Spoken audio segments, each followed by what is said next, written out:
सो ये गाइस कैसे आप सब लोग गई होप कैसा लग बहुत ही अच्छे होंगे। सो गाइस मेरा नाम है मनीष सिंह और आप देख रहे हैं आपका अपना चैनल डिजिटल मंजीत। सो आज की इस वीडियो के अंदर हम देखने वाले हैं पेन टूल के बारे में।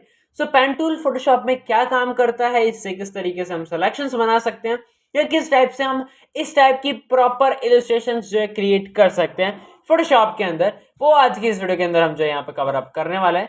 तो चलिए स्टार्ट करते हैं। तो सबसे पहले तो अगर हम यहाँ पे देखें हमारे पास में जो पेन टूल है, ये पेन टूल स्टार्ट कुछ इस तरीके से होता है कि आपको पेन टूल पे जाना है एंड ऊपर आपके पास में कुछ बाय डिफॉल्ट सेटिंग्स होती हैं, कई बार आपके पास में नहीं भी होती है तो आपको देख लेना है कैसे करना है। तो सबसे पहले आपके पास में जो बाय डिफॉल्ट होता है दैट इज पाथ, तो आपके पास में कुछ इस टाइप की सेटिंग्स रहेंगी। अगर ऐसी नहीं है तो या तो शेप रहेगी कुछ इस टाइप की, अगर शेप है तो उसको पाथ में कर लेना, ठीक है। सो पाथ में कर लिया। अब उसके बाद में आपको क्या करना है, अब जैसे मैंने सिलेक्शन क्लिक किया तो जिस तरीके से अपन क्लिक करते हैं सेम क्लिक करना है, दैट्स फाइन। फिर अपन नेक्स्ट पॉइंट बनाने के लिए भी सेम, अभी मैंने माउस पे कोई क्लिक नहीं करके रखा है, छोड़ रखा है माउस को, ठीक है। फिर आपको जहां पे भी क्लिक करना है, नेक्स्ट पॉइंट क्रिएट करना है, जस्ट क्लिक करना है। सो वहां पे आपके पास में एक और पॉइंट क्रिएट हो जाएगा।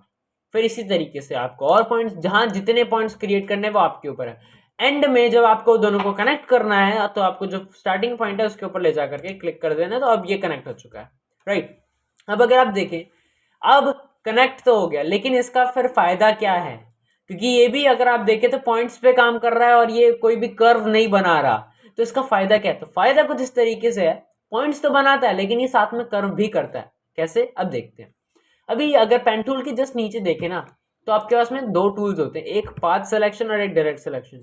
पाथ सिलेक्शन का बहुत सिंपल सा काम है, ये जितना भी जो मतलब एक ये अभी अपन ने एक पाथ बनाया, अब इस पूरे पाथ को इधर उधर मूव करना है तो आप करा सकते हो, और कुछ नहीं है इसमें, ठीक है। और डायरेक्ट सिलेक्शन में सिंपल एक पॉइंट को लेकर के आप जो आगे बढ़ सकते हो, राइट। ये होता है दोनों का काम। अब एक पॉइंट को अब अगर आपको आगे पीछे करना है तो आप एक पॉइंट को पकड़ के जैसा भी आगे पीछे करना चाहो आप कर सकते हो। वेयर एज सिलेक्शन टूल्स के अंदर आपके पास में ये चीज नहीं मिलती, राइट। ओके, अब चलते हैं वापस पेन टूल के अंदर। अब चलते हैं इसको थोड़ा सा कर्व करके देखते हैं। तो कर्व करने के लिए क्या करना है, यहाँ पे देखो, अगर आप यहाँ पे पॉइंट्स के ऊपर हवर करते हो यानी कि माउस लेकर के जाते हो, तो वहां पे देख रहे हो पेन टूल के साथ में एक माइनस बन के आ रहा है, विच मीन्स ये क्या करेगा, डिस्ट्रॉय करेगा उस पॉइंट को, राइट। नया पॉइंट बनाना है तो जहां पे भी बनाना है वहां पे जाके क्लिक कर दो, पॉइंट बन जाएगा, राइट। ओके, अब देखो यहाँ पर अपने को दो निकालने हैंडल्स। एक हैंडल रहेगा हमारे इस पॉइंट से इस तरफ में, एक हैंडल रहेगा हमारे इस पॉइंट से इस तरफ में। अब जैसे अपने को कैसे करना है, ऑल्ट क्लिक करके रखना है, मैं पहले बता रहा हूँ कि पॉइंट्स नोट करते रहना। ऑल्ट क्लिक करके रखना है कीबोर्ड पे, देन क्लिक ड्रैग। तो जैसे ही क्लिक ड्रैग करोगे तो आपके पास में कुछ इस टाइप के जो है आपके दो हैंडल्स यहाँ पे आ जाएंगे आपके पास में। एक हैंडल आपका ये रह जाएगा और एक हैंडल इसकी जस्ट अपोजिट साइड बन जाएगा। अब अगर आप इसको कंट्रोल क्लिक करेंगे, अगर आपको चलो हैंडल छोटे बड़े हो गए, जैसा भी करना आप चेंज करना चाह रहे हो, तो कंट्रोल क्लिक करोगे, जिस भी हैंडल को छेड़ना है उस पर क्लिक करके आप कर सकते हो। बट याद रखिएगा, जिस तरफ में भी आप इसको लेके जाओगे इसका अपोजिट वाला उसके जस्ट अपोजिट वर्क करेगा, राइट। अभी जैसे मैं इस तरफ में लेके गया तो जस्ट अपोजिट वर्क कर रहा है, चाहे आप कितना भी बड़ा छोटा कर लो। तो बड़ा छोटा सिर्फ ये वाला हैंडल होगा, लेकिन उसके जो रोटेशन एंगल है वो सामने वाला भी अफेक्ट होगा, ठीक है। लेकिन अगर आपको चाहिए कि ठीक है भाई, एक यहाँ पर हमारा तो ठीक है कोई बात नहीं, लेकिन अगर हम यहाँ पे देखें तो मुझे क्या करना है, यहाँ पर ये ऐसा तो रहे, मतलब ठीक है, लेकिन एक जो पॉइंट है ना हमारा वो ऊपर से आए, मतलब एक काफी अच्छा पॉइंट यहाँ पे एक बनना चाहिए, कर मतलब एक शार्प पॉइंट बनना चाहिए, कर्व नहीं होना चाहिए। तो उसके लिए क्या करेंगे, हम यहाँ पे करेंगे इसको ब्रेक। ब्रेक कैसे करते हैं, ऑल्ट के साथ में, पहले अपन क्या कर रहे थे कंट्रोल के साथ में, अभी देखो मैं कंट्रोल के साथ में जा रहा हूँ, ये कंट्रोल दबा रखा है मैंने, और कंट्रोल के साथ में ये आपका दोनों पॉइंट्स मूव कर रहा है। एक पॉइंट को मूव कराना है, ब्रेक करना है, ऑल्ट क्लिक करो। जैसे ऑल्ट क्लिक करोगे सिर्फ आपका जो हैंडल आपने पकड़ के रखा है सिर्फ वो मूव होगा, सामने वाला पॉइंट जो बिल्कुल मूव नहीं करेगा, ठीक है। सो ये होता है अपना पेन टूल को यूज करने का एक सिंपलेस्ट तरीका। अब आप बोलोगे चलो भाई सर आपने ये बता दिया, हमने कर दिया, बट व्हाट नेक्स्ट, अब इसके बाद में क्या, क्योंकि हमने यहाँ पे तो बना दिया, अब हमने जो इतनी मेहनत कर दी सो कर दी, अब इसके बाद में हमको सिलेक्शन कैसे बनेगा, क्योंकि हमने तो कनेक्ट करके रखा है, सिलेक्शन टूल्स में तो कनेक्ट करो सिलेक्शन बन गया, यहाँ पे तो सिलेक्शन ही नहीं बना, तो ये कैसे बनेगा। सो क्योंकि ये पेन टूल से बना, तो याद रखिएगा एक चीज, पेन टूल सिलेक्शंस जो होते हैं ना, अगर अपन जो सिंपल सिलेक्शन टूल से बनाते हैं, ये आप लॉन्ग टाइम के लिए नहीं रख सकते। जब तक आपकी फोटोशॉप ऑन है आप इसको सेव कर सकते हो, फोटोशॉप जैसे बंद हुई तो जितने भी सेव्ड है वो सारे के सारे सिलेक्शन रिमूव हो जाएंगे, राइट। लेकिन सेम चीज अगर आप जो है पाथ को सेव करना चाहो आप कर सकते हो। अब इस चीज को आप सेव कर सकते हो, इसके आप मल्टीपल कितने भी सिलेक्शन बनाओ उसको फोटोशॉप को कोई मतलब नहीं है उससे। अब जैसे मेरे को यहाँ सिलेक्शन बनाना है, कंट्रोल एंटर, याद रखना control enter, enter direct enter करोगे कुछ नहीं होगा, कंट्रोल एंटर करोगे तो हो जाएगा। हाँ अच्छा एक सेकेंड, कई बार होता है एंटर कर दिया, अरे यार गायब हो गया, अब क्या, डोंट वरी। यहाँ पे अगर आप देखें तो अभी हमारे पास में यहाँ पे कुछ नहीं, लेयर्स टैब है। लेकिन अगर आप जाएं विंडो में, अगर आपके पास खुला है तो कोई दिक्कत नहीं है, बाकी आप विंडो में जाकर पाथ ओपन करोगे तो यहाँ पाथ ओपन हो जाएगा। ये नीचे आ गया, कोई बात नहीं, इसको यहाँ फिट कर देते हैं। तो ये पाथ आ गया। अब अगर आप देखें वर्क पाथ, अब ये वही पाथ है जो अभी अपन ने क्रिएट किया था। अब इसका फिर से सिलेक्शन करना है, एंटर, चलो बन गया, कंट्रोल डी कर दिया, लो अब तो गायब हो जाना चाहिए लेकिन नहीं हुआ। फिर से कंट्रोल एंटर कंट्रोल डी, वापस कंट्रोल एंटर कंट्रोल डी, कितनी बार भी आप बनाओ उससे उसको कोई मतलब नहीं है। अगर आपको ना यहाँ पे नीचे थोड़ा सा और आगे ले लो, पीछे ले लो, इधर उधर करना है, जो भी करना है सिंपल, मैंने बताया पाथ सिलेक्शन पे जाओ, आगे पीछे जहां करना है करके कंट्रोल एंटर, आपका सिलेक्शन रेडी है, वापस जाओ, चेंजेस करने हैं कोई बात नहीं, कंट्रोल डी करो, वापस आओ, इस डायरेक्ट सिलेक्शन पे चेंज करो, जहां मर्जी जाओ, राइट। सो ये एक सिंपलेस्ट तरीका है पेन टूल को यूज करने का। नाउ चलो अच्छी बात है, बहुत बढ़िया बात है। लेकिन सर अब यहाँ पे आई एक बहुत तगड़ी गलती ये है, हमने सिलेक्शन बनाया भाई, एंटर किया, कंट्रोल एंटर, बन गया सिलेक्शन। अब यहाँ पे हम पेंट करें सर, ठीक है भाई पेंट करते हैं, चलो पेंट किया अपन ने, यहाँ पे कर दिया अपन ने black colour, right, control D करता हूँ, लो हो गया, नहीं ले रहा है कोई बात नहीं, अच्छी बात है। लेकिन अभी हमारे पास में क्या है, ये एक ऐसी लेयर है जो कभी भी अगर मैं इसको छोटा कर दूं और वापस बड़ा करूं तो ये बिल्कुल पिक्सेलेट हो जाएगी, बिकॉज ये एक रस्टर इमेज है। करके देखें, ये छोटी की, एंटर की, बड़ा किया, pixelated, welcome to the world of pixelation, right. So ये पिक्सेलेशन यहाँ पे हो रहा है। देन व्हाट नेक्स्ट, तो हम यहाँ पे और कैसे इसको कर सकते हैं, नो वरी। अब इसको मैं डिलीट कर देता हूँ क्योंकि पाथ तो अपने पास पड़ा ही है, तो पाथ में गए। अब इस टाइम अपन इसको ना अब रास्टर इमेज नहीं बनाएंगे, अब अपन इसको बनाएंगे शेप।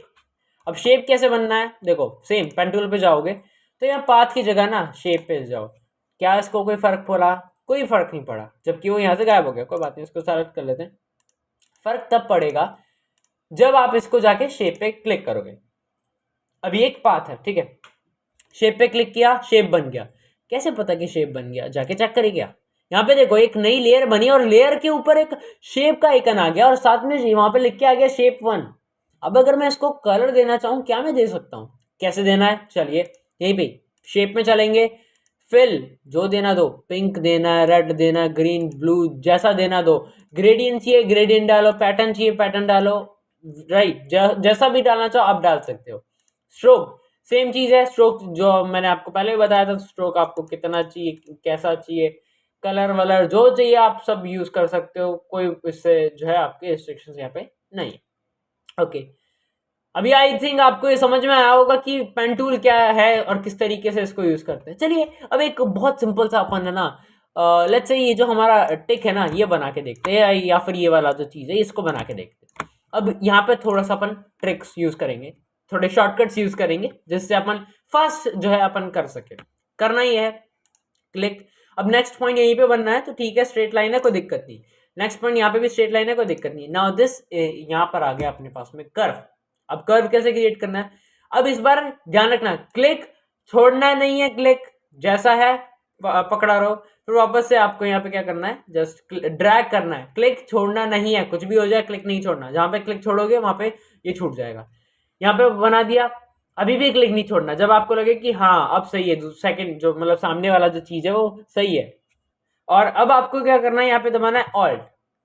अब देखो ऑल्ट के साथ में किया तो सामने वाला चीज अफेक्ट नहीं हुई, आपका सिर्फ ये अफेक्ट हुआ, तो इसको आप सामने वाले की तरफ से जहाँ पे आप प्लेस करना चाह रहे हो प्लेस कर सकते हो। सेम यहाँ पे फिर ऑल्ट के साथ में छोटा करके यहाँ पे कर सकते हो। अच्छा ऑल्ट के साथ में ऐसा नहीं भी करना है ना, कोई बात नहीं, यहाँ पे एक बना दो छोड़ दो, फिर ऑल्ट के साथ में इस पॉइंट पे क्लिक कर दो तो ये आपका ब्रेक हो जाएगा। आगे वाला जो अपना स्लाइडर बना था वो सिर्फ एक ही स्लाइडर रहेगा, तो सामने वाला स्लाइडर हट जाएगा, रिमूव हो जाएगा, राइट। ये एक सिंपल सा तरीका। अब जैसे वापस से करना है, ये बनाया मैंने, छोड़ दिया, छूट गया भाई, कई बार होता है छूट गया गलती से, कोई बात नहीं, ऑल्ट पे जाके यहाँ पे आप क्लिक करके ब्रेक कर सकते हो, अदरवाइज ब्रेक नहीं करना है, ऑल्ट के साथ में आप जो है इस तरीके से इस पॉइंट को भी लेके आ सकते हो। सो ये तरीका होता है। अब इसका पेंट भी करना है, पेंट कर सकते हैं आप इसमें, इसको स्ट्रोक नन करना है एंड फिर जाकर आपका इसका जो भी फिल देना है दे सकते हो। अच्छा, कई बार होता है कि अपन ने पाथ में कर दिया, फिर कई बार अपन को भूल जाता है, राइट। लेट्स से अब मैंने यहाँ पे जो है पाथ बना दिया था, राइट, और मेरे को प्रोजेक्ट बंद करना पड़ गया। अब लेट्स से मैं एक पाथ बनाता हूँ। अभी मैंने बनाया एक अच्छा सा पाथ, ठीक है, अच्छा तो बिल्कुल नहीं है बट ठीक है, पाथ है।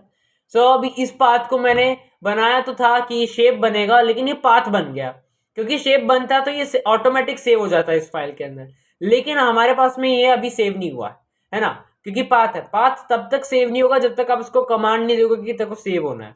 कमांड कैसे देनी है, पाथ में जाना है। अभी ये देख रहे वर्क पाथ, और ये अभी इटैलिक में लिख के आ रहा है, विच मीन्स ये अभी हमारा जो करंट पाथ है ये वो है, और ये अभी सेव नहीं होगा।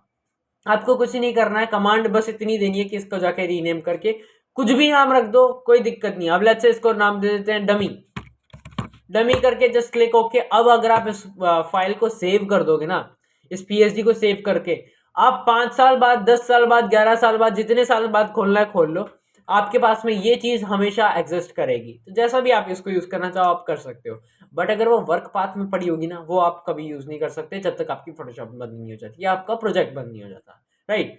सो आई होप कि आपको पेन टूल किस तरीके से काम करता है, तो आई होप कि आपको समझ में आएगा। अगर वीडियो अच्छी लगी है तो लाइक शेयर एंड सब्सक्राइब कर दीजिएगा। मैं मिलता हूँ आपको नेक्स्ट वीडियो में, तब तक के लिए बाय बाय।